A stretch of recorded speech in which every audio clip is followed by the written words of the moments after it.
Hey everybody, this is a quick video in case you have a Sony DUALSHOCK 4 wireless controller and you need to do a hard reset on it because you're having some kind of issues with it. Maybe it's not connecting to your PlayStation, maybe it seems to be lagging or bugging or not responding. We can fix a lot of these issues with a good troubleshooting step, which is to reset it. So the first thing we want to do before we mess with the controller is we just want to turn off the PlayStation and unplug it.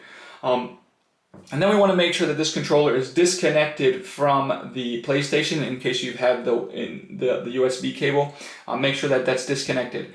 Now once we've done those two things, we're gonna come around to the back of the controller and find this little reset hole right here on the right.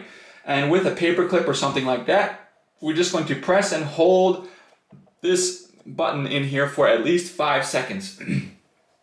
From then, the controller should be reset. So now you just need to reconnect it. So basically, you're just going to connect the controller to your PS4 using the cable that you got with it, and then connect that to the USB, back to the PS4. And then once it's connected, you're going to press the PS button to pair the controller with the console. Once you've done that, hopefully whatever issue you're having has been resolved.